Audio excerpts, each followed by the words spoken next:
Merci d'être avec moi ce matin. On va parler de la gamme Modena. Particulièrement, on va parler de Modena Hub, Modena Server, la configuration de ces équipements.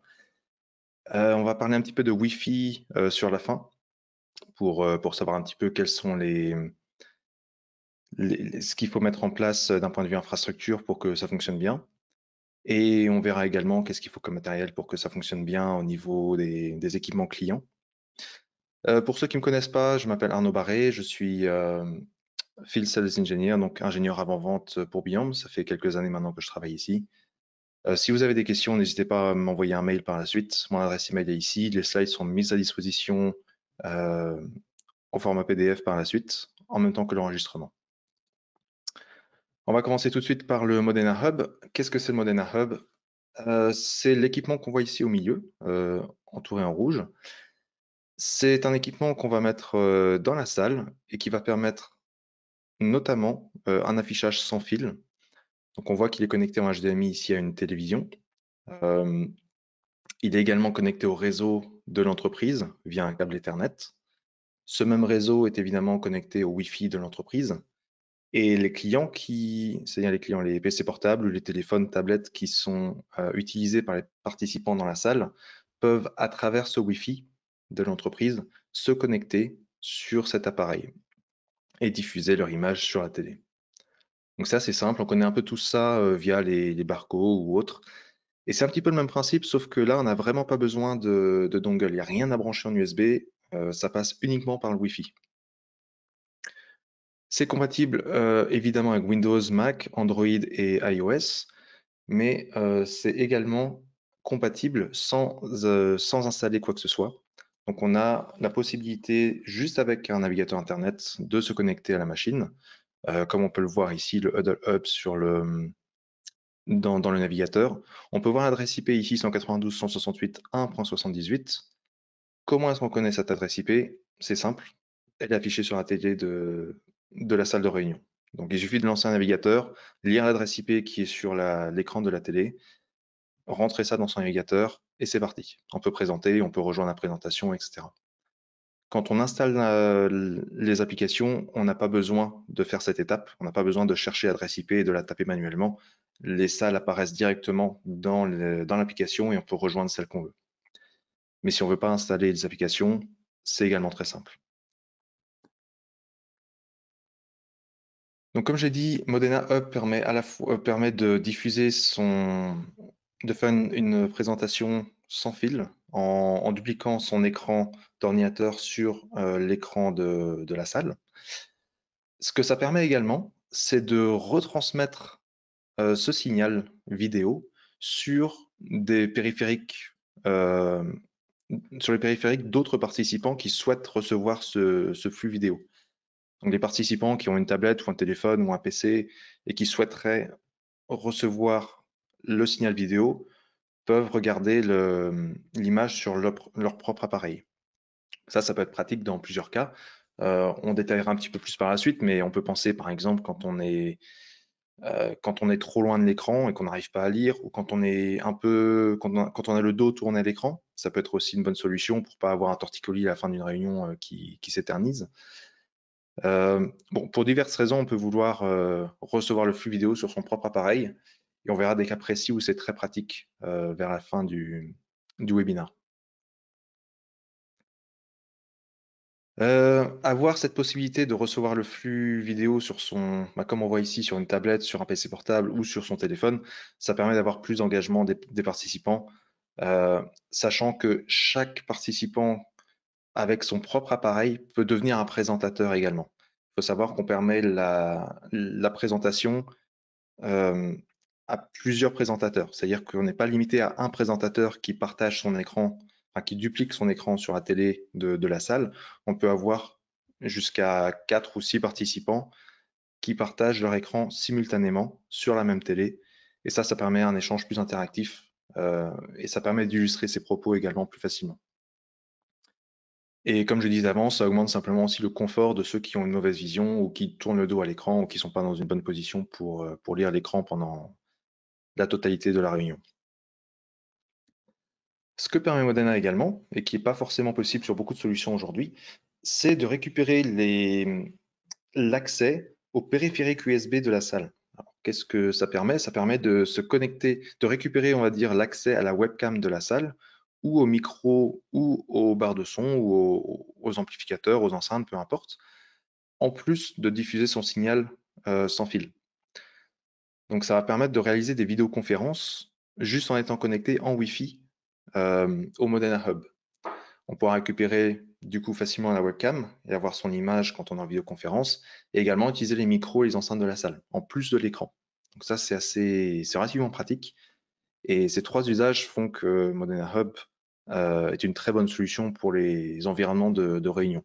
On peut donc diffuser son écran, le retransmettre à ceux qui souhaitent recevoir le signal vidéo et faire des réunions avec les périphériques USB de la salle. Tout ça avec un appareil et sans aucun fil, juste en Wi-Fi. Ça fonctionne en plus avec tous les codecs, donc notamment Teams, Meet, Zoom, etc. Donc c'est relativement flexible. Et quand c'est sorti, c'était plutôt innovant. Et encore aujourd'hui, il n'y a pas beaucoup de concurrents qui savent le faire sans fil, c'est-à-dire sans périphérique USB à brancher sur son PC. On a parlé de Modena Hub, on va parler du Modena Hub Plus. Qu'est-ce que c'est la différence? La seule différence entre les deux, c'est que le Modena Hub Plus vient avec son propre réseau Wi-Fi, c'est-à-dire qu'il peut diffuser son propre réseau Wi-Fi comme un routeur. Et du coup, les personnes dans la salle pourront se connecter à cette machine directement sans passer par le réseau Wi-Fi de l'entreprise. On va voir à quoi ça sert. Il y a plusieurs modes, évidemment. On peut imaginer qu'en fait, le Modena Hub Plus n'est pas du tout relié au réseau d'entreprise et qu'il a juste son propre point d'accès Wi-Fi auquel les participants peuvent se connecter.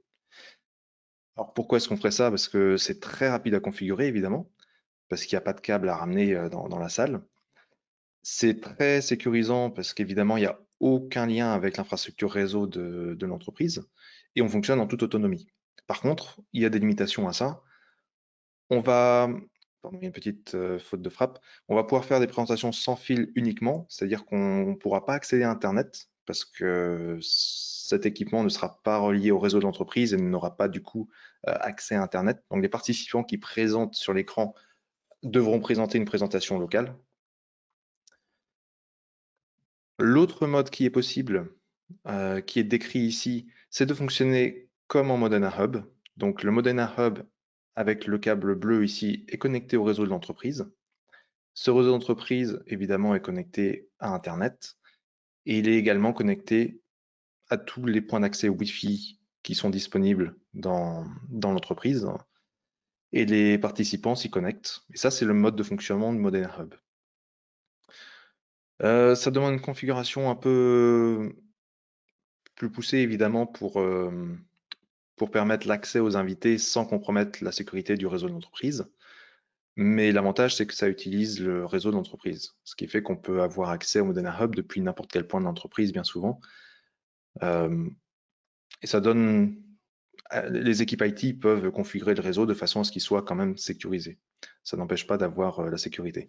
Et on peut voir ici une installation assez type où on va avoir le Modena Hub qui est donc connecté au réseau d'entreprise et qui est connecté à la télé, donc avec la sortie HDMI, et qui est connecté en USB avec un hub USB qui permet de connecter la webcam et un processeur audio. Dans ce cas-ci, c'est un Tessera Forte X. Ça pourrait être autre chose. On va voir qu'il y a d'autres périphériques qui sont compatibles, évidemment. Et ce Tessera Forte X, lui, vient avec, ici, dans ce cas-ci, un micro et deux enceintes, mais on pourrait très bien avoir un gros système derrière qui a 4, 16, peu importe le nombre de micros et d'enceintes. Ce serait la même chose pour Modena. Et donc, à travers le Wi-Fi, on va pouvoir récupérer l'accès à la télé, à cette webcam, à ces enceintes et à ce micro. Donc, pour revenir sur la topologie réseau, qu'est-ce qu'on peut faire quand on a un Hub Plus? On peut bénéficier à la fois du réseau d'entreprise et à la fois du point d'accès Wi-Fi généré par l'équipement Modena Hub Plus. Alors, qu'est-ce que ça donne comme avantage? Ça fait que le Modena Hub Plus devient un point d'accès lui-même, comme les autres points d'accès de l'entreprise, le point d'accès Wi-Fi, pardon, de l'entreprise. Et on a en plus une isolation possible de cet access point, de ce point d'accès, par rapport au reste du réseau entreprise. On va voir un petit peu, on va détailler un petit peu ça. Il y a plusieurs configurations possibles. Je ne vais pas rentrer dans les détails euh, parce que ce sont des questions spécifiques pour les équipes IT, mais on va quand même survoler les concepts haut niveau qu'on peut paramétrer. Alors, quand on veut avoir le point d'accès Wi-Fi ici du Modena Hub et à la fois le connecter au réseau d'entreprise, on peut le configurer en mode routing et NAT à la fois. Alors, qu'est-ce que ça... On va pas rentrer en détail de ce que ça veut dire, mais en gros, qu'est-ce que ça permet? Ça permet à la fois de sécuriser les appareils invités qui sont connectés au point d'accès du Modena Hub+, leur donner accès à Internet et avoir une séparation avec le réseau de l'entreprise si on coche la case Block Access to Private Network Addresses. Donc ça va permettre d'isoler le réseau de l'entreprise du point d'accès Wi-Fi généré par Modena Hub+. Donc les invités n'ont pas accès aux ressources locales de l'entreprise, ils ont juste accès à Internet, en plus d'avoir accès au Modena Hub+. Et de leur côté, les employés de l'entreprise, eux qui sont connectés via le Wi-Fi de l'entreprise, ont quand même accès au Modena Hub+, sans problème. Donc ça, c'est le mode le plus courant. C'est la configuration qu'on retrouve le plus couramment parce que c'est très rapide et très facile à configurer pour les équipes IT. Euh, il y a un petit problème dans le screenshot la capture d'écran qui est en bas à gauche. On va parler du mode routing simplement, pas routing plus NAT. C'est très similaire au cas précédent, sauf que là, les invités ne sont plus protégés dans le même sens. On va plus masquer leur adresse IP, on va plus faire une translation d'adresse réseau. Ce cas-là est très peu utilisé, mais ce qu'il permet de faire, c'est de rajouter en gros un pare-feu entre le Modena Hub Plus et le réseau entreprise euh, pour isoler complètement le réseau entreprise. Mais là, il faut faire des tables de routage manuellement. Ça demande plus de configuration. C'est quelque chose qui est très, très, très, très, très rarement utilisé. Mais il faut savoir que c'est possible dans le cas où les équipes IT le souhaitent. Il y a également la possibilité juste de faire un bridge. Donc, on va faire un pont entre les deux réseaux. Et en fait, ça va devenir un unique réseau. C'est un petit peu comme si ça va faire que les invités qui se connectent au point d'accès généré par le modèle Hub+ auront accès au réseau entreprise comme s'ils étaient sur le réseau Wi-Fi de l'entreprise. Donc ça, c'est pas forcément recommandé si on a des invités et qu'on veut protéger son réseau. Mais ça peut être utilisé pour des salles ou des endroits où il n'y aura pas d'invités. Il n'y aura jamais d'invités, juste des employés. À ce moment-là, c'est très pratique. Ça permet en fait, au lieu d'installer des points d'accès Wi-Fi à répétition, pour les équipes IT, ils peuvent en fait installer les Modena Hub Plus et s'en servir comme point d'accès, comme des points d'accès pour dans le reste du bâtiment.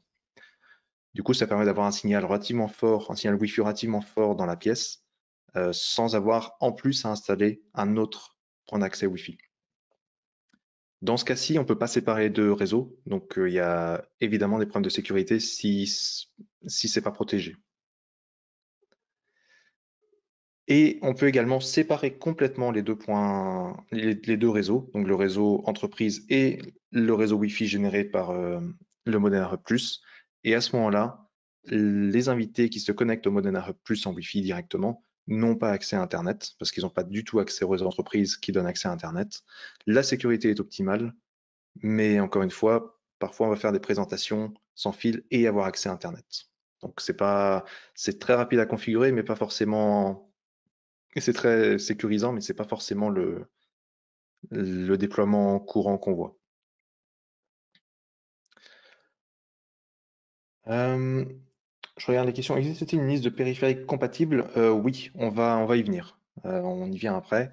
On va parler d'abord de Modena Server, qui est le troisième type d'équipement Modena qu'on a dans notre catalogue aujourd'hui. Modena Server, c'est une optique un peu différente. Euh, On va rapidement parler de ce que ça peut faire et on verra un cas d'utilisation bien précis qui va permettre d'illustrer à quoi ça sert. Donc ça permet de faire 7 salles de réunion virtuelles par Modena Server. On va voir comment on peut utiliser ça par la suite. Euh, on va appeler ça de l'affichage via réseau, c'est-à-dire qu'on ne va pas utiliser une télé en tant que telle, il n'y a pas de port HDMI derrière. on va utiliser vraiment la retransmission du flux vidéo envoyé par Wi-Fi et le répéter sur les équipements personnels des participants. Ça va permettre le multicam, on va voir ce que c'est aussi par la suite, et ça va permettre d'avoir un système de gestion pour tous les Modena Hub et Hub+, de son réseau.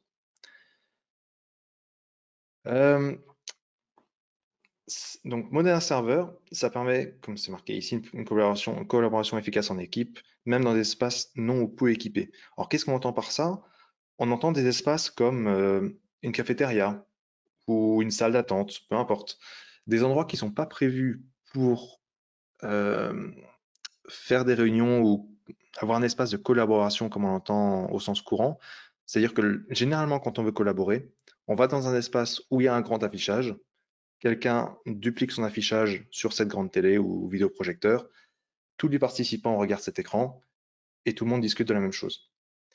Ça, c'est bien, mais ce que permet Modena Server, c'est de faire la même chose dans des espaces où il n'y a pas de grand écran ou qu'il n'y a pas d'écran du tout. Il n'y a pas de télé, pas de vidéoprojecteur, rien.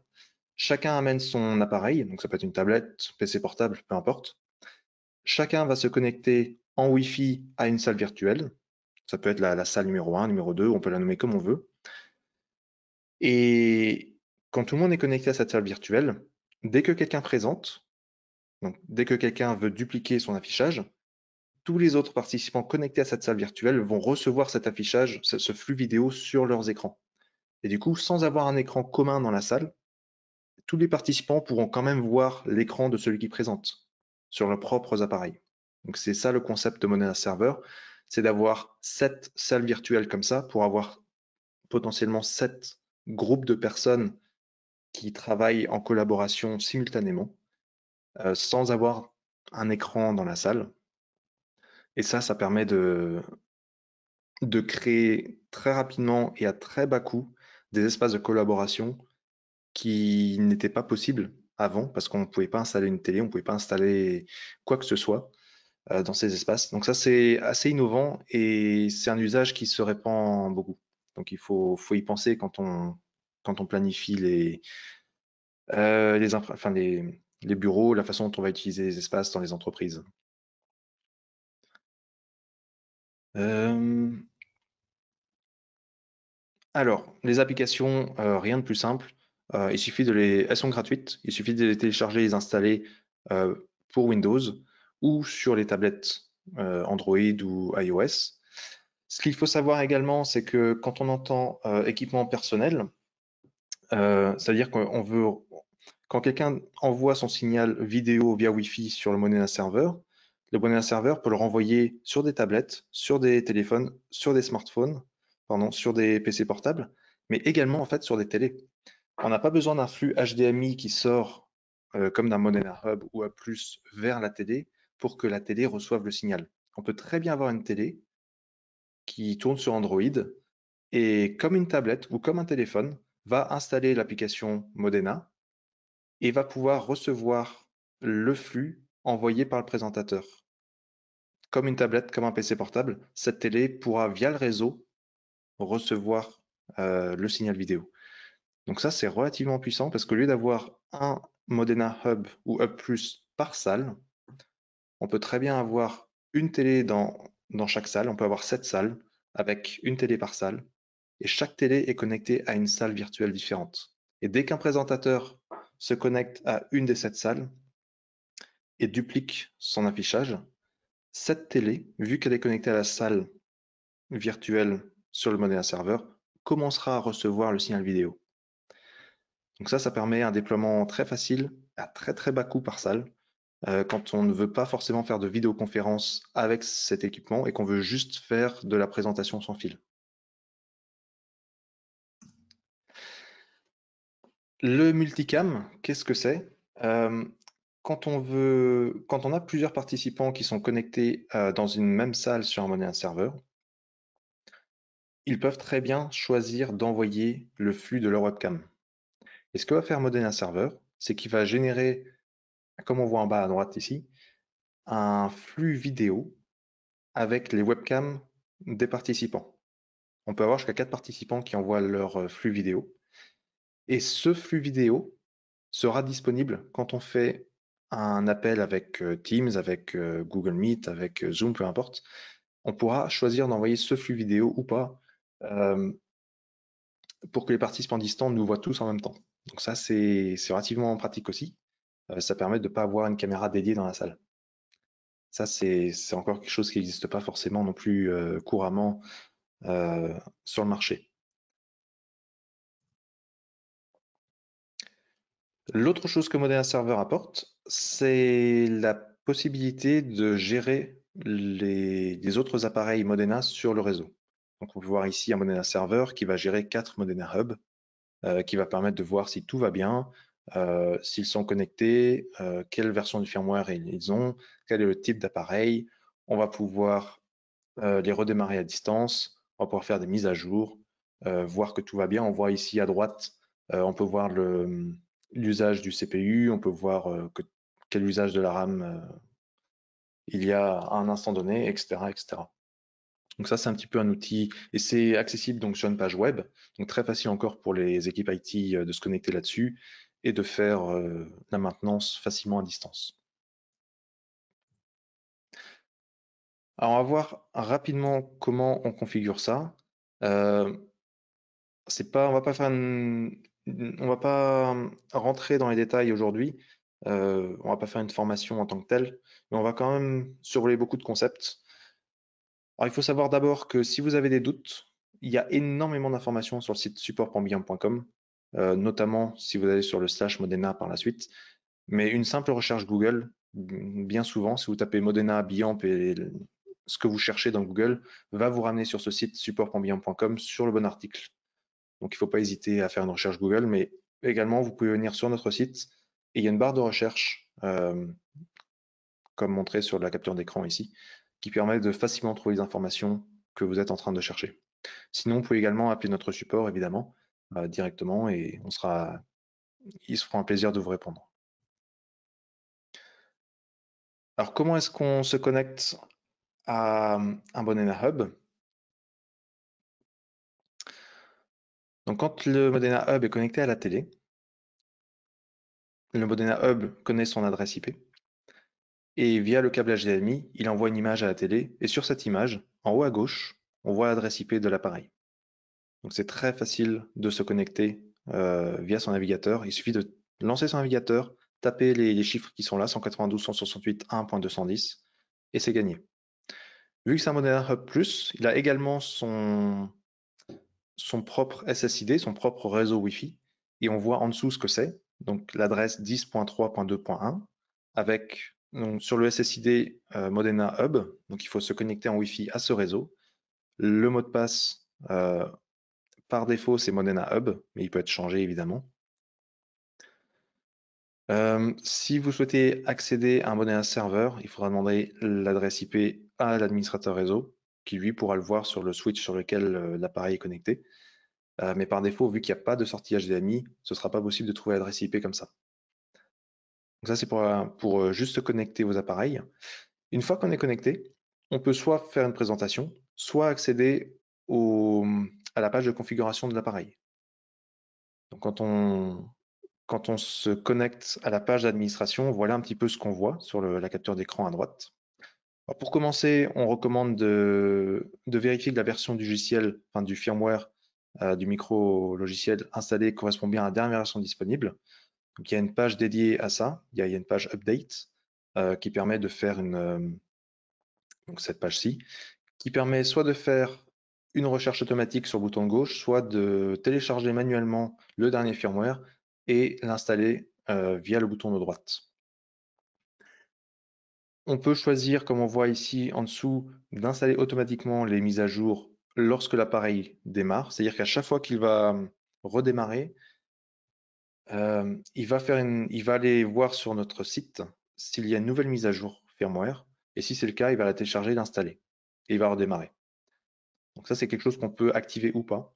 Mais on peut également, si l'appareil ne redémarre pas tous les jours, s'il reste toujours en route, on peut programmer une fréquence de recherche de mise à jour, avec un jour et une date bien précise. On peut le faire une fois par semaine, on peut le faire tous les jours, on peut le faire une fois par mois, etc. Et on peut également choisir de pas mettre à jour automatiquement. Alors les salles, quand on configure une salle, on peut leur donner un nom. Donc ça, c'est le nom de la salle qu'on aura. Donc sur un Modena Hub ou Hub+, on aura un appareil par salle. Donc le mieux, c'est de nommer la salle comme là où c'est logique, quoi. Si c'est la salle du conseil, on l'appelle salle de conseil. Si c'est autre chose, c'est autre chose. On va ensuite choisir le Operation Mode. Donc ça va être le type de salle que c'est. Et on va voir qu'est-ce que ça implique par la suite. On va pouvoir, suivant le type de salle, on va pouvoir avoir plus ou moins de présentations simultanées et plus ou moins de participants qui reçoivent cette présentation en simultané sur leurs appareils. On verra, il y a un tableau qui récapitule ça par la suite, mais c'est ici qu'on choisit le mode de fonctionnement de la salle. On peut également choisir le fait que cette salle est une salle personnelle.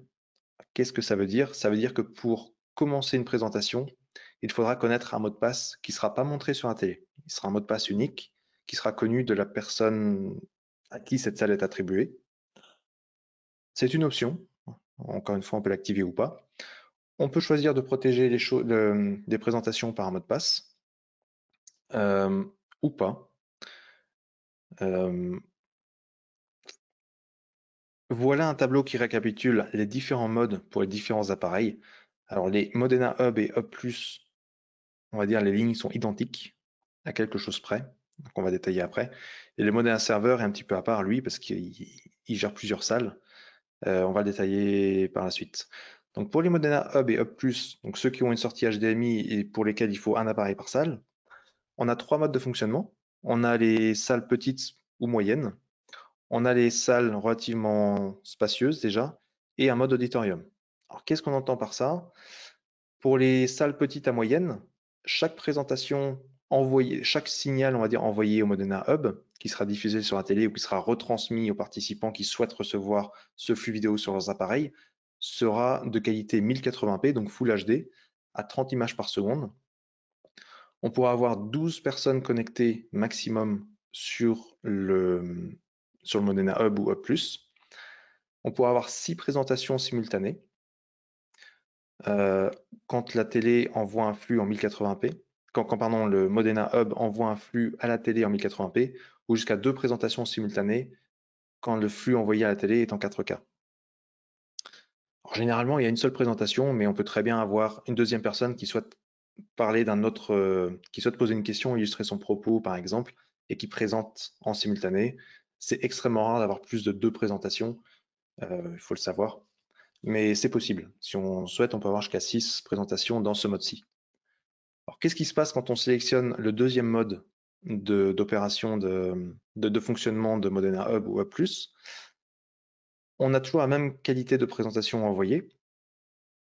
On peut avoir cette fois-ci jusqu'à 24 participants connectés sur le même appareil, donc qui pourraient recevoir ce flux vidéo. Cette fois-ci, on diminue le nombre de présentations simultanées à 4 en mode 1080p sur la télé ou à 1 quand on est en mode 4K.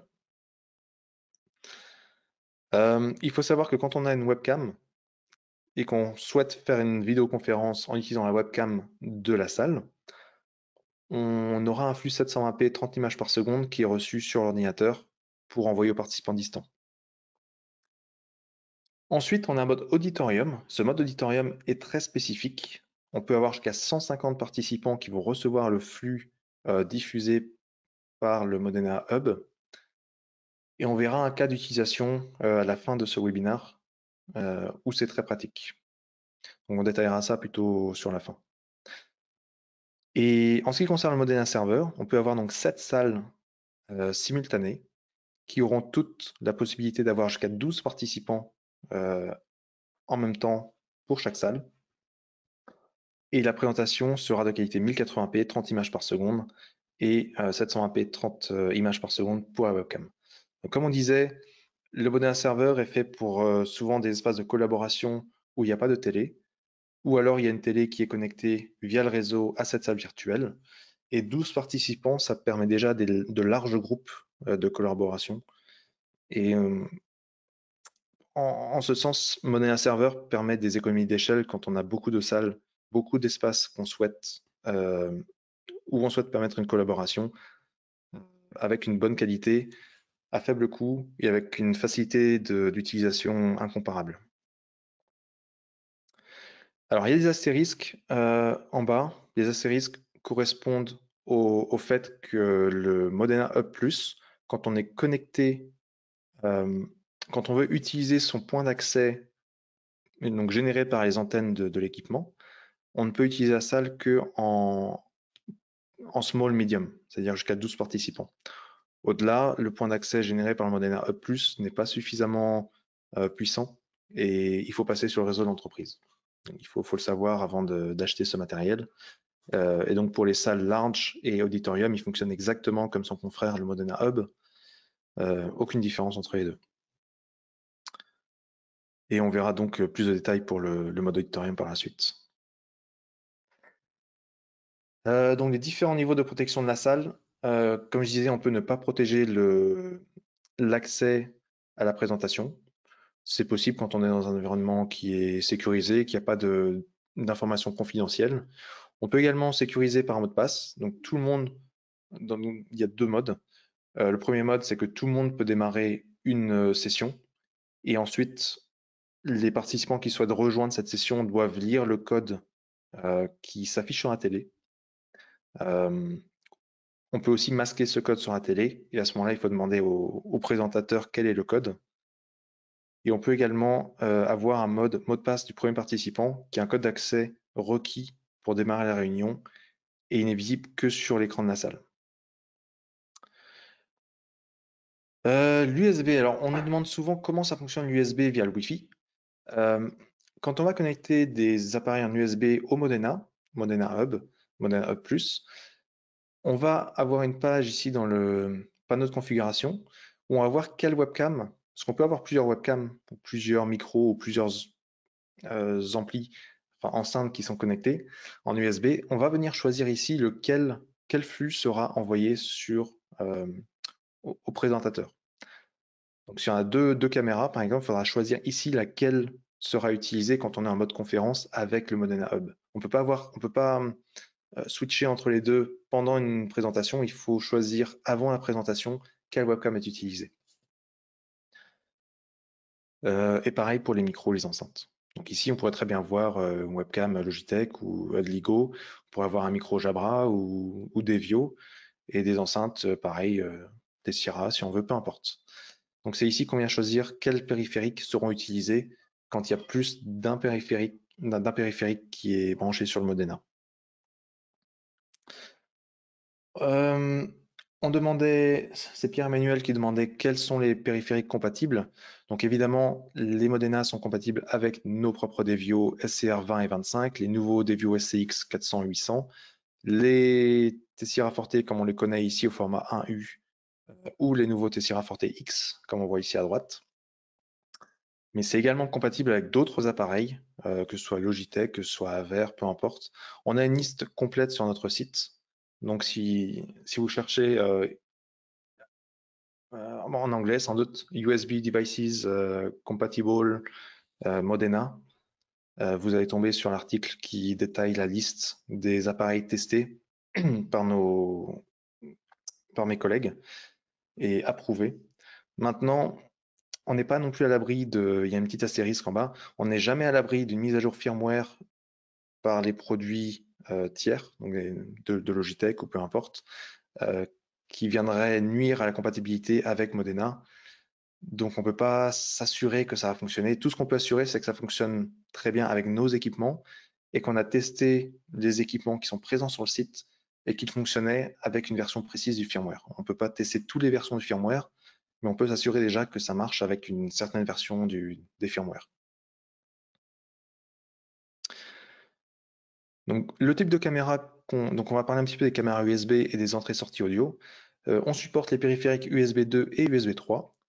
Les caméras, comme on disait, il faut que le flux soit 720p à 30 images par seconde maximum. Donc il faut que les caméras soient compatibles avec ce mode-là. Encore une fois, toutes celles qui sont testées, il y a le lien ici en bas. Tous les appareils testés sont disponibles sur la page dont le lien est en bas. Et donc tous supporteront ces résolutions-là.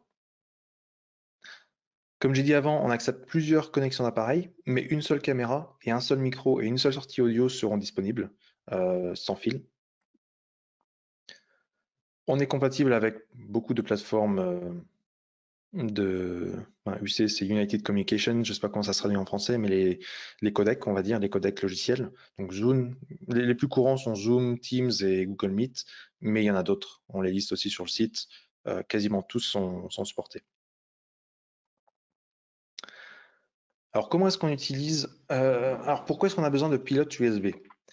La façon Donc pour diffuser sans fil et recevoir l'audio, on n'a pas besoin de pilote. Par contre, pour les caméras, il faut, il faut une petite, il y a une subtilité qu'on va exploiter. Il n'y a pas de pilote qui existe aujourd'hui pour connecter des appareils USB sans fil. Du coup, ce qu'on fait pour avoir accès à la caméra USB, c'est qu'on va installer des pilotes virtuels, des pilotes vidéo virtuels sur le PC, euh, sur, euh, peu importe, sur un PC, sur un Mac, peu importe, pour pouvoir recevoir, enfin, simuler une caméra présente sur le PC et recevoir le flux via le Wi-Fi. Donc c'est un peu technique, mais en gros, il faut installer un pilote virtuel USB pour pouvoir bénéficier de la caméra dans la salle. Ces pilotes sont disponibles dès qu'on se connecte au Modena. On peut les télécharger et les installer depuis la page Modena qui s'ouvre quand on tape l'adresse IP de l'appareil. Quand on installe les applications, les pilotes sont déjà installés. Donc quand on a l'application, il n'y a pas besoin de faire cette étape-là. Et quand on veut présenter sans fil, il n'y a pas non plus besoin d'installer ces pilotes-là. On peut juste ouvrir un navigateur, Internet, et commencer une présentation sans fil sans même installer ces pilotes-là.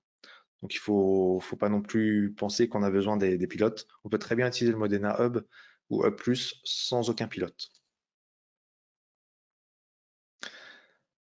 Du côté HDMI, donc comment se connecte le Modena Hub à la télé via un câble HDMI qui supporte le HDMI 1.4 et qui permet donc des résolutions allant jusqu'à 4K format cinéma à 24 images par seconde ou Ultra HD, donc le 4K qu'on entend mais pour les ordinateurs, à 30 images par seconde ou des résolutions plus basses à 60 images par seconde, donc jusqu'à 3200 par 2000 à 60 images par seconde.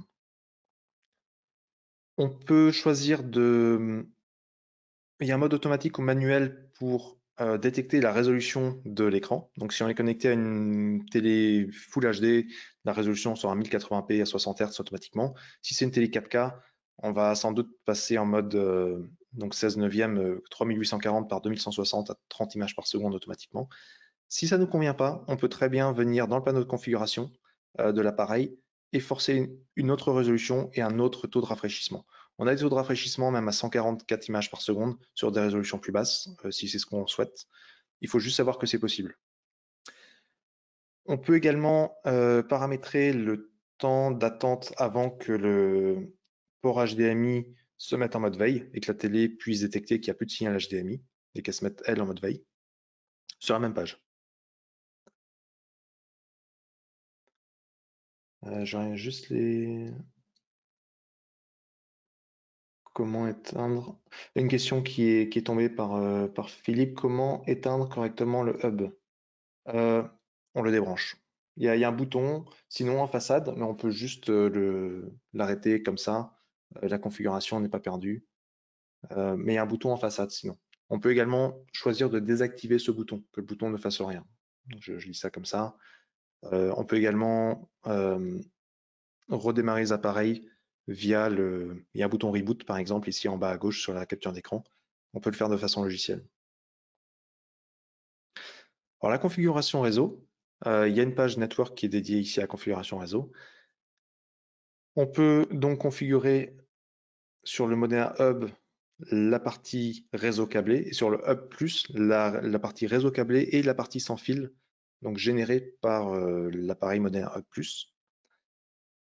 Tout d'abord, la partie câblée. Ici, on peut voir qu'on peut récupérer une adresse en DHCP, donc en mode automatique. Ou alors, on peut assigner une adresse IP manuelle, donc les IP statiques, ou on peut carrément désactiver l'accès au réseau entreprise en cliquant sur Disable ici. Une fois qu'on a choisi le mode qu'on souhaitait, on peut faire un test pour vérifier que la connexion fonctionne. Ça permet de faire un test rapidement. On n'a pas besoin de commencer une présentation pour voir que ça fonctionne. On appuie sur le bouton et on voit si ça marche ou pas.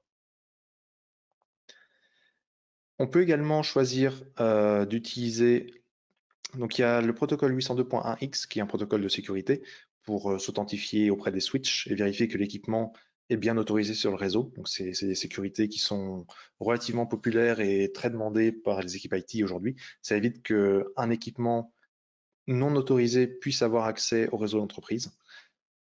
Pour s'authentifier, il y a plusieurs modes qu'on supporte aujourd'hui. Il y a le EAP MD5, EAP TLS, EAP PAP, quelque chose imprononçable version 2, le EAP Fast et le EAP TTLS, etc.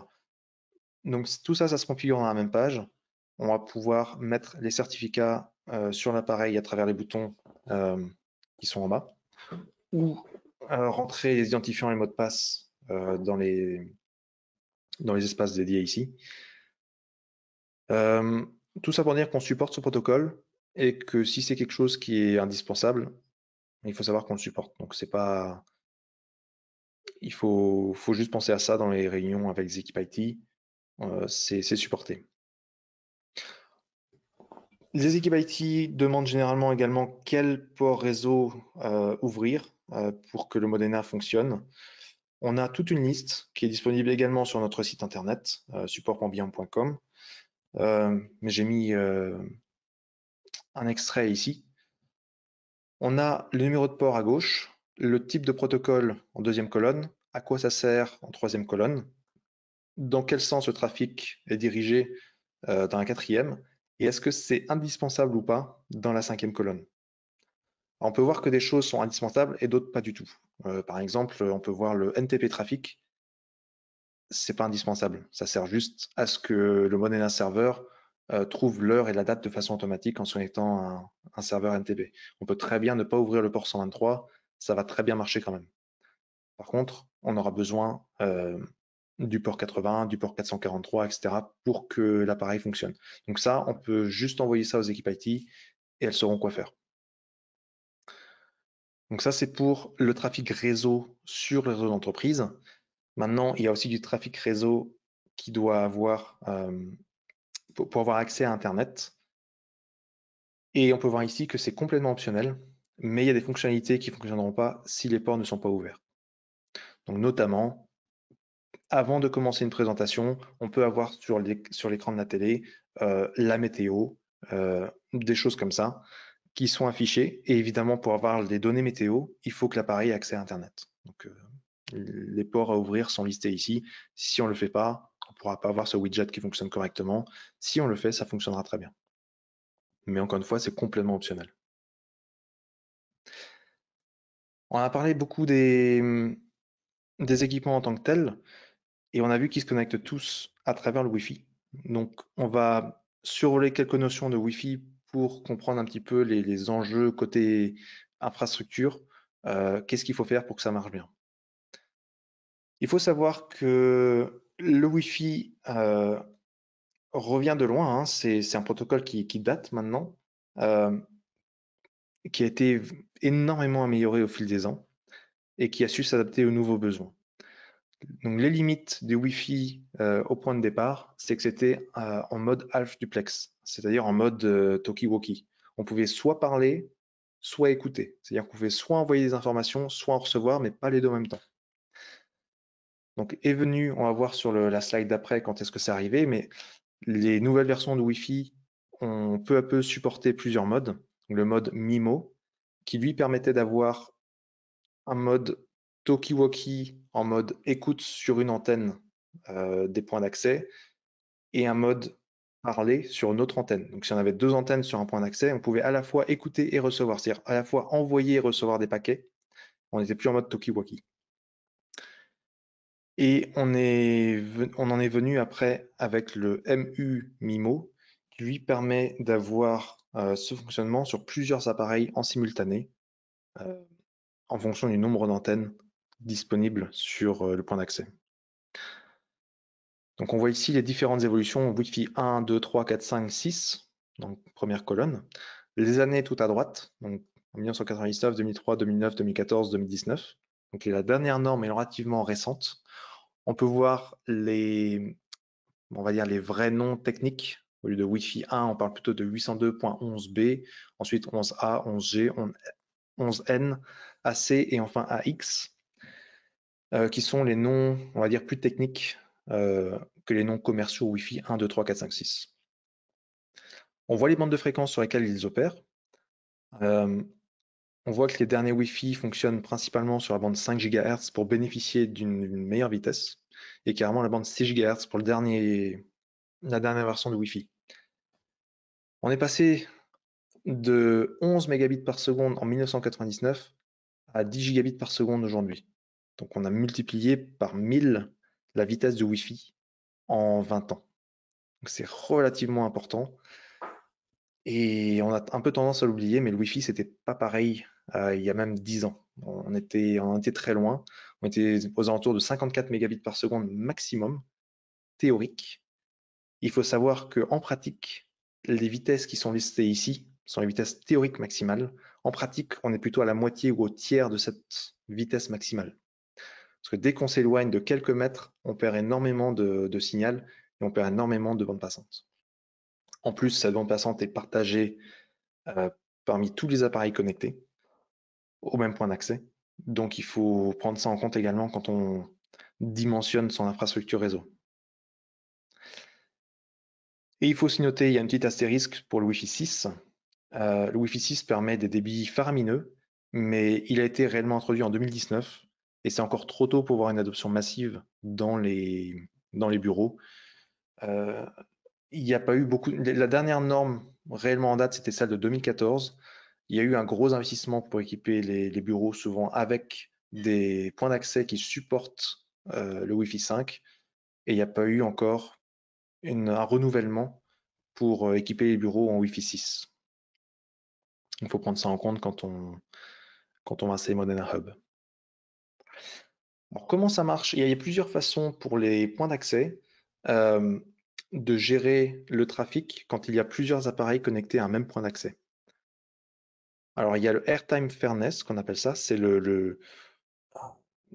Fairness, c'est un petit peu le... Comment on traduit ça? C'est pour avoir une égalité, on va dire, sur le temps d'antenne. Donc, quand c'est pas paramétré, chaque équipement va pouvoir envoyer un paquet et puis après ce sera à l'appareil suivant. Bon, c'est un exemple, hein, ça marche pas comme ça en vrai, mais en gros l'équipement 1 pour envoyer un paquet, l'équipement 2 pour envoyer un paquet, après l'équipement 1 pour à nouveau envoyer un paquet, l'équipement 2 pour à nouveau envoyer un paquet, etc., etc. Le problème, comme on a vu ici, c'est que suivant la génération de Wi-Fi supportée par l'appareil, les débits seront très différents entre deux appareils. Un vieil appareil qui supporte uniquement 54 mégabits par seconde va mettre beaucoup plus longtemps à envoyer son paquet qu'un appareil qui supporte 1300 mégabits par seconde. Du coup, on va se retrouver ici avec un appareil très rapide en haut à droite qui, pour envoyer un paquet, va prendre très peu de temps, mais après, il va attendre énormément de temps que le vieil appareil envoie son paquet très lentement pour pouvoir envoyer son deuxième paquet, lui, très rapidement à nouveau. Donc ça, c'est quand il n'y a pas d'équité, on va dire, de temps d'antenne, d'égalité de temps d'antenne configuré sur le point d'accès. Maintenant, quand on configure ça correctement, chaque client possède le même temps de connexion et ça veut dire que pendant le temps qu'un vieil appareil envoie un paquet, on va allouer le même temps d'accès à l'antenne à un deuxième appareil plus rapide qui lui va pouvoir envoyer beaucoup plus de paquets dans le même temps donné.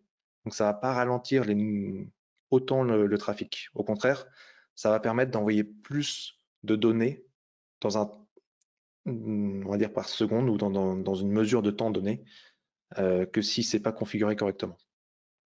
On peut voir par exemple en haut, dans le même temps, on envoyait juste 1, 2, 3, 4, 5 paquets, alors qu'en bas, on envoyait 2 paquets lentement, on envoyait 1, 2, 3, 4, 5, 6, 7 paquets très rapidement, dans le même temps d'antenne. Donc ça, c'est une façon de faire en sorte que les vieux appareils ne ralentissent pas l'accès Wi-Fi pour tout le monde qui est équipé d'appareils récents. Alors comment ça fonctionne le Wi-Fi? On a vu qu'il y a différentes fréquences, donc principalement 2.4 GHz et 5 GHz, mais également 6 GHz dans la dernière version de Wi-Fi. Cette bande de fréquence, c'est une bande de fréquence approximative. Il y a plusieurs canaux disponibles Donc ici, on voit 14 canaux en haut qui sont disponibles dans la bande de fréquence 2.4 GHz. Et on voit qu'il y a un chevauchement entre ces canaux. Et il faut aussi noter que le canal 14 n'est pas disponible partout. Je crois qu'il est disponible qu'au Japon ou dans certaines parties du monde. Il est réservé à d'autres usages dans certains pays et du coup, il n'est pas disponible. Ce qu'il faut comprendre, c'est que quand on parle de transmission sans fil, on parle d'ondes. Et quand on parle d'ondes, on parle également d'interférences. Et malheureusement, si on a des canaux qui se chevauchent, ça crée des interférences et ça réduit la capacité des appareils à parler avec le point d'accès sans problème.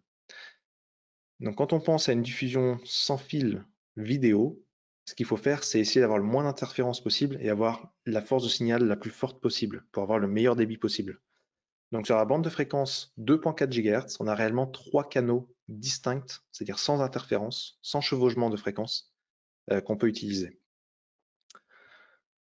On peut également regrouper, donc on peut voir que ces 3 canaux, ce sont des bandes de 20 MHz, ça va de 2,400, enfin 2400 à 2420, et après de 2425 à 2445, en gros, hein, c'est illustré ici, c'est pas tout à fait exact, mais voilà. On a 3 canaux indépendants de 20 MHz, ou alors on peut regrouper plusieurs canaux de 20 MHz pour avoir des bandes de 40 MHz, mais on voit qu'avec 3 bandes de 20 MHz, on n'aura qu'un canal de 40 MHz sans chevauchement. Donc c'est pas très pratique, ça permet pas beaucoup de débit.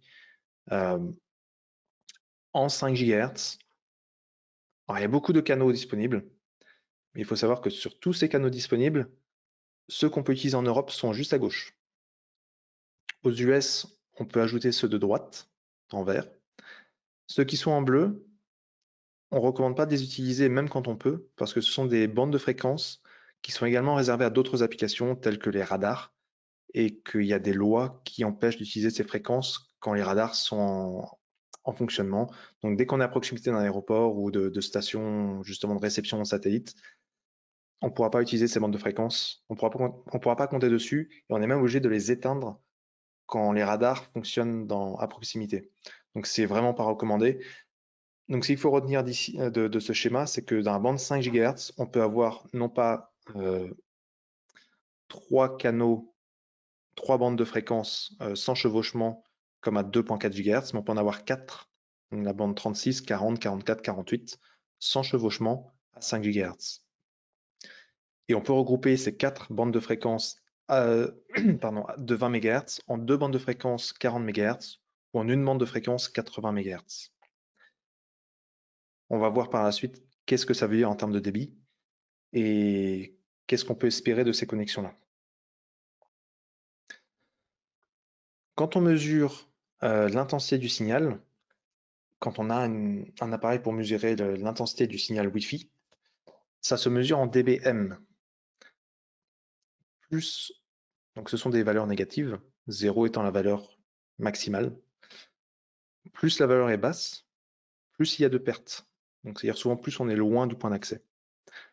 En dessous d'un certain niveau de signal, on ne peut plus compter sur une connexion stable et on ne peut plus rien transmettre de façon fiable. Les paquets vont se perdre, il faudra de la retransmission, il va y avoir du délai, potentiellement des déconnexions, reconnexions au point d'accès. Ça va pas bien marcher. On va dire la force de signal minimum pour avoir une navigation web fluide et même envoyer des emails de façon et les recevoir de façon fluide, on recommande moins 70 dBm. À moins 65, on peut commencer à faire du streaming. Et c'est le niveau qu'on va recommander pour Modena. Parce qu'il faut quand même, quand on envoie des paquets vidéo, il faut avoir une certaine fiabilité dans l'envoi des paquets, mais également une certaine vitesse de transmission stable. Plus on a une force de signal élevée, plus on pourra avoir une vitesse élevée de transmission sans perte de paquets. On peut également voir ça comme le rapport signal sur bruit. Donc le rapport signal sur bruit s'exprime en dB, cette fois-ci en valeur positive. C'est à peu près la même chose que la table d'avant. Si on prend ici que le bruit est à moins 95 dB, M, et qu'on veut avoir un signal de moins 65, il faut avoir 30 dB de plus que le bruit. Donc quand on regarde le rapport signal sur bruit, en gros, il faut être au-dessus de 30 dB pour une application avec Modena. C'est exactement la même table, juste qu'il faut connaître le niveau de référence dans la table d'avant. Mais en gros, voilà ce que c'est ces deux tables. Comment ça se mesure ce signal? Eh bien, avec des appareils de mesure, du RSSI. Le RSSI en français, c'est l'intensité du signal reçu. Et il faut prendre un analyseur Wi-Fi pour ça. Qu'est-ce que ça va permettre? Ici, on a un exemple de l'analyseur acrylique Wi-Fi. Euh, cet analyseur va permettre de voir les MAC adresses des différents points d'accès, de lister l'intensité du signal reçu. L'intensité du signal reçu, encore une fois, c'est ce qu'on voit ici, moins 30, moins 65, moins 70, ce sont des seuils, mais sur cet appareil va donner le niveau exact et on saura dans quel seuil on se trouve. On voit qu'on a des très très bons signaux ici en haut, moins 34 par exemple, moins 45, moins 53, etc. Mais on a également des niveaux complètement insuffisants à moins 92, moins 81, etc. On voit également quels canaux sont utilisés.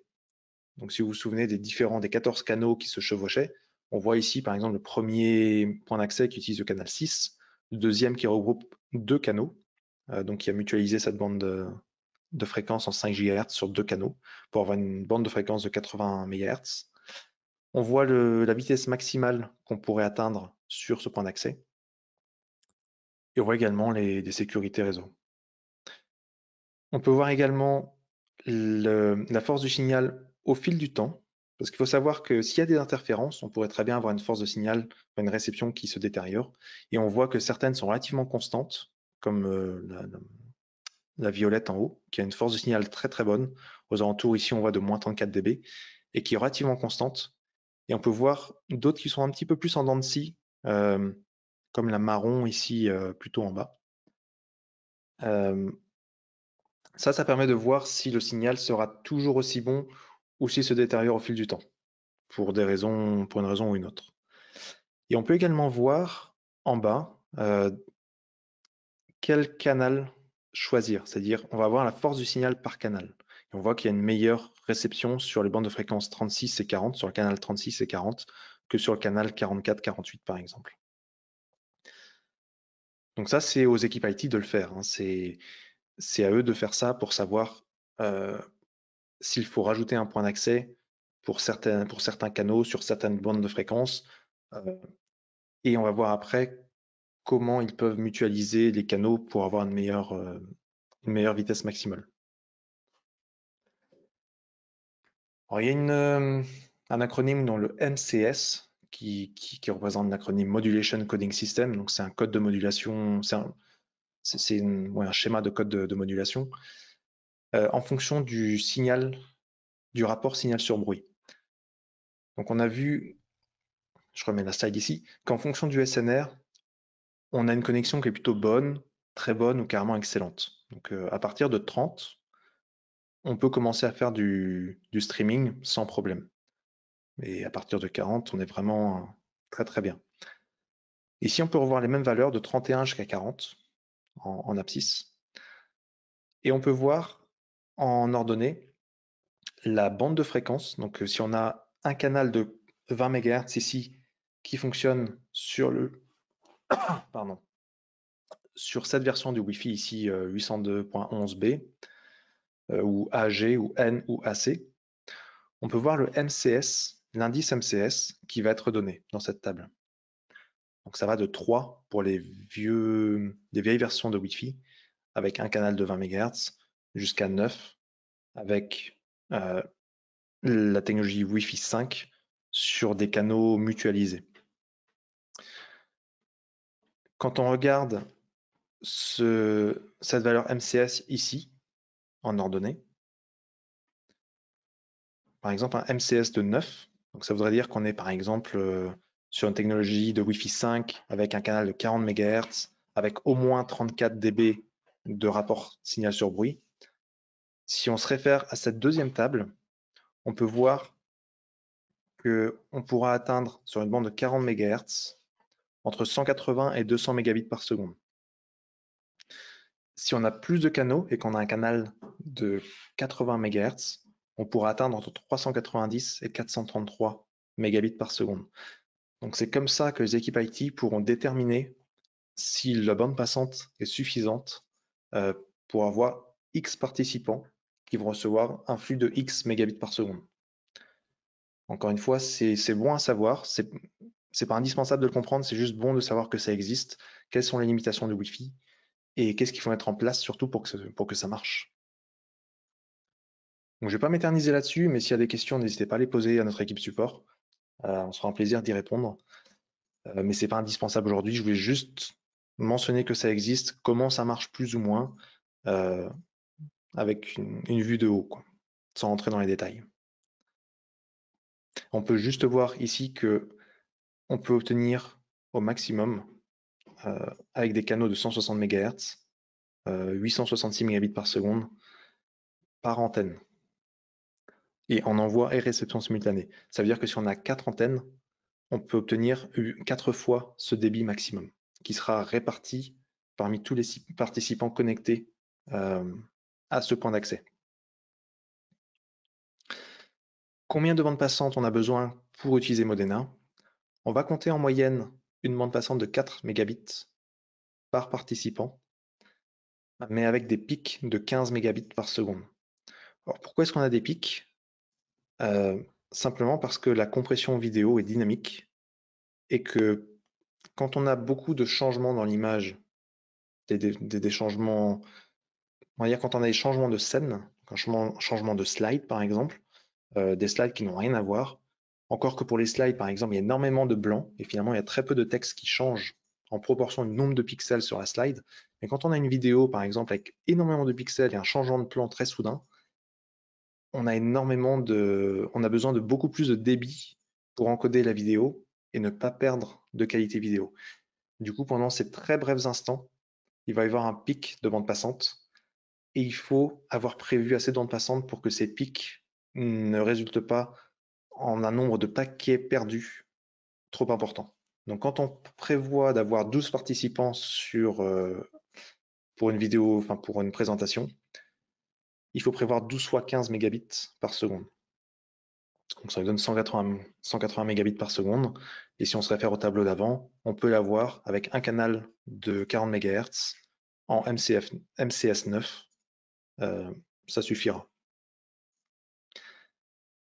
Il faut également compter un canal supplémentaire si jamais on veut utiliser les équipements de la salle, à savoir le micro, la caméra et les enceintes. Il faut compter 4 mégabits encore pour le présentateur et 15 mégabits en pic de la même façon. Donc ça donne la quantité de bande passante nécessaire pour une salle de réunion spécifique.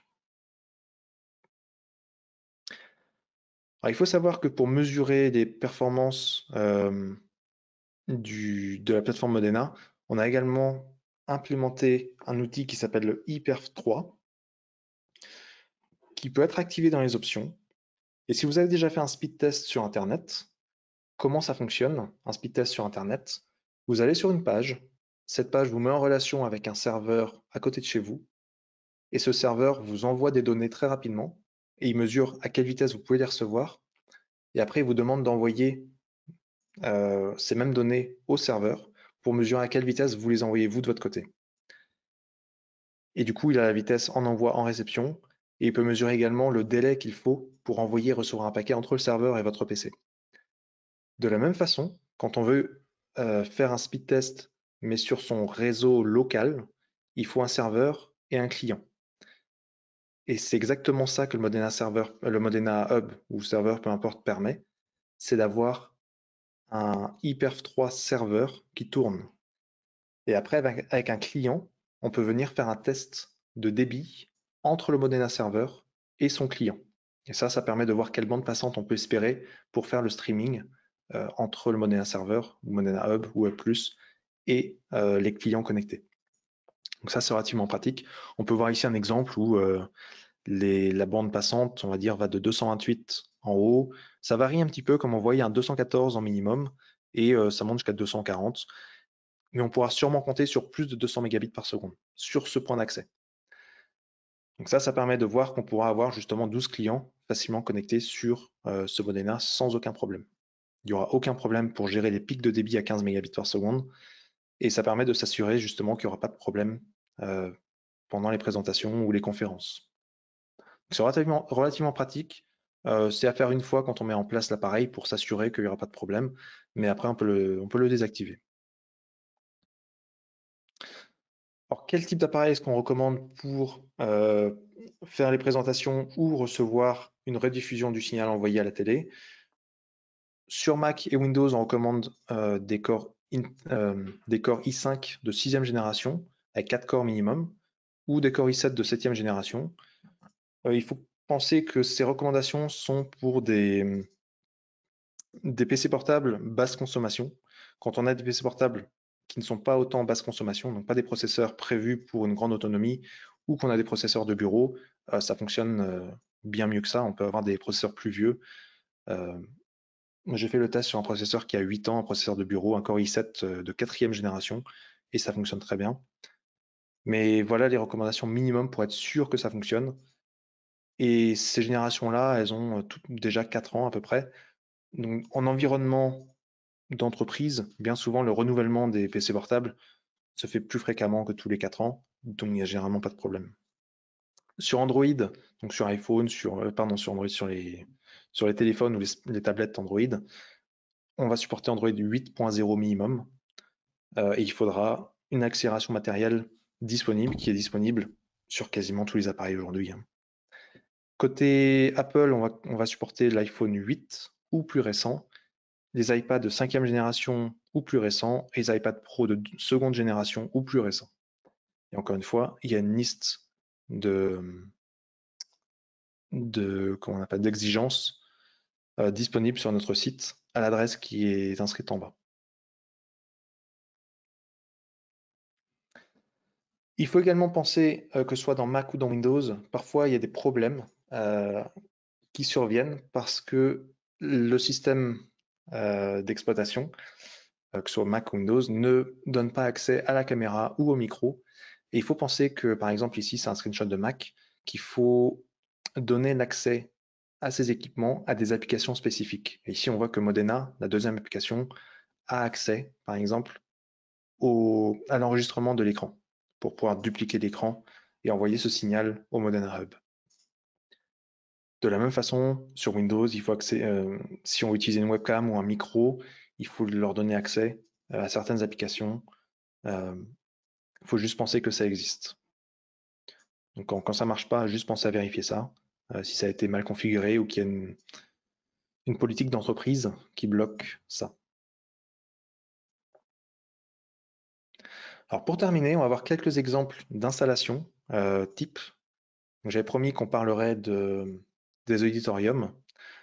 Qu'est-ce qu'on a comme problème souvent en auditorium? C'est que quand c'est trop grand, on peut avoir des images trop petites ou un texte qui est trop petit pour être lu du fond de la salle, ou juste des personnes qui n'ont pas une vue parfaite, qui n'ont pas 10 dixièmes et qui souhaiteraient avoir une grosse loupe, mais c'est pas forcément possible. Il n'y a pas forcément des écrans de rappel dans tous les auditoriums.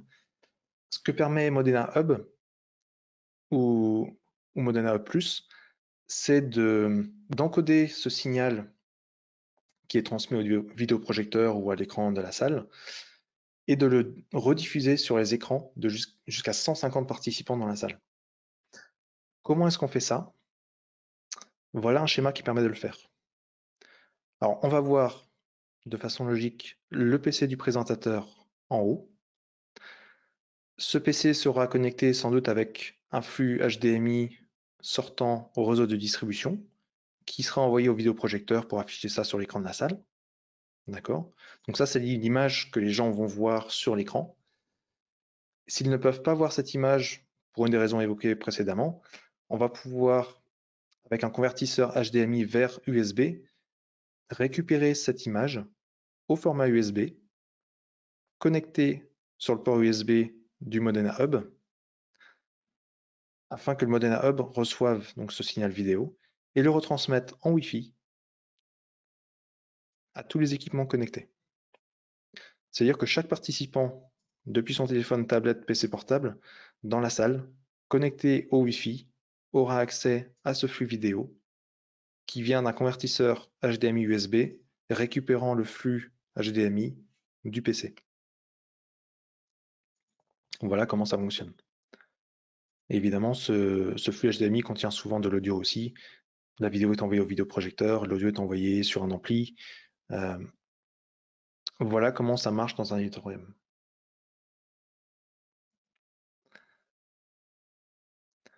Comment ça se configure? On avait vu que dans les paramètres de salle, on pouvait choisir le type de salle, small, medium, ou alors large, ou alors auditorium. C'est ici qu'on le configure.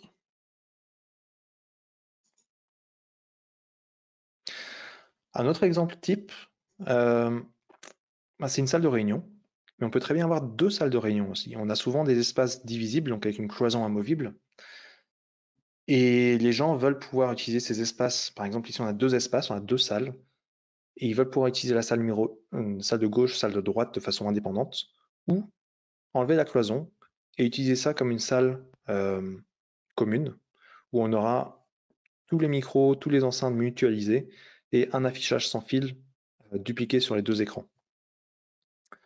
Alors comment est-ce qu'on peut faire ça? Ici, on a un exemple. Alors, il y a beaucoup de choses, mais c'est relativement simple si on décompose les choses une par une. On va prendre l'exemple de la salle de gauche. On va avoir, alors pour commencer, on va avoir en haut un micro et deux enceintes connectées sur un équipement qui s'appelle le TCM-XA, donc un équipement qui va permettre de connecter le micro et les enceintes. Cet équipement est lui-même connecté au processeur audio, le Tessera Forte X. Donc ce Tessera Forte X, lui, gère le micro et les enceintes, et il est connecté en USB à un hub USB qui connecte également la webcam. Et quand on connecte ce hub USB au Modena Hub, le Modena Hub va récupérer l'accès à la webcam, à ce micro en haut à gauche et à ces deux enceintes. Et n'importe qui connecté à ce Modena Hub via le Wi-Fi pourra récupérer l'accès à ce micro, ces deux enceintes, cette webcam et cette télé. Pareil à droite, on va avoir les équipements ici à droite connectés à un autre point d'accès qui vont avoir accès au deuxième Modena Hub, qui lui a accès à la deuxième télé, qui a accès à un deuxième port USB, qui donne accès au deuxième micro, ici à droite, et aux deux enceintes qu'on voit ici. Ça, c'est en mode indépendant, pas de problème. On va avoir un petit contrôleur ici, le TACX 1000, qui va permettre, en appuyant sur un bouton ou un autre, d'avoir les salles en mode combiné ou en mode séparé. Et quand on combine les salles, on va rappeler un preset sur le processeur audio qui va dire qu'au lieu d'envoyer les flux d'un seul micro vers un seul Modena et de renvoyer le son sur deux enceintes uniquement, deux enceintes dans une salle ou deux enceintes sur l'autre, on va renvoyer le son sur les quatre enceintes. On va prendre le son des deux micros pour l'envoyer sur un des deux Modena Hub qui lui va diffuser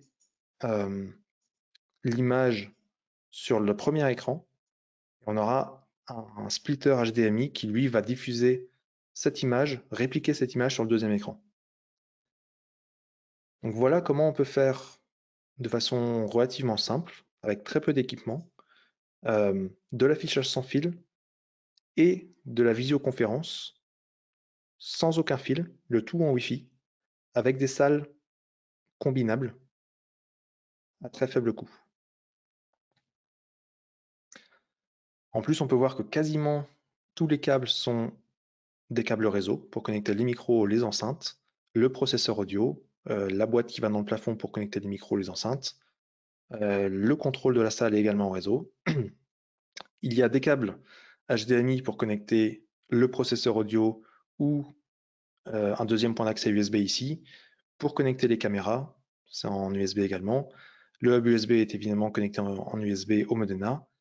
Le Modena est connecté en réseau au réseau d'entreprise et en HDMI vers les télés.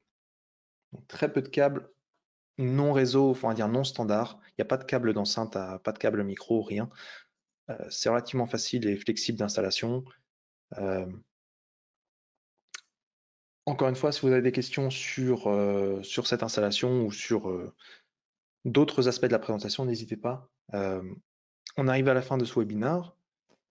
C'est la slide des questions. Euh, j'ai mis le mail du support sur ce slide, donc si vous avez des questions maintenant, n'hésitez pas à les poser dans la partie questions de GoToWebinar. Si vous avez des questions qui vous viennent par la suite, n'hésitez pas à les envoyer soit à mon adresse arnaud.bar@bion.com, soit à l'adresse qui s'affiche ici support@bion.com. Je vais attendre quelques minutes pour voir s'il y a des questions. Sinon, ce sera la fin de ce webinaire. Je vous remercie en tout cas d'avoir participé. Un enregistrement sera disponible. Une copie des slides sera disponible également au format PDF. On vous les enverra très prochainement.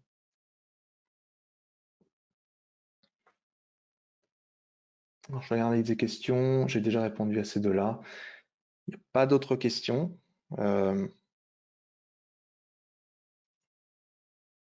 Dans ce cas-ci, merci en tout cas pour votre attention, merci pour votre temps et à la... je vais vous souhaiter à tous une bonne journée. Juste une question qui vient de tomber. Pour une salle combinée, on laisse les deux hubs alimentés?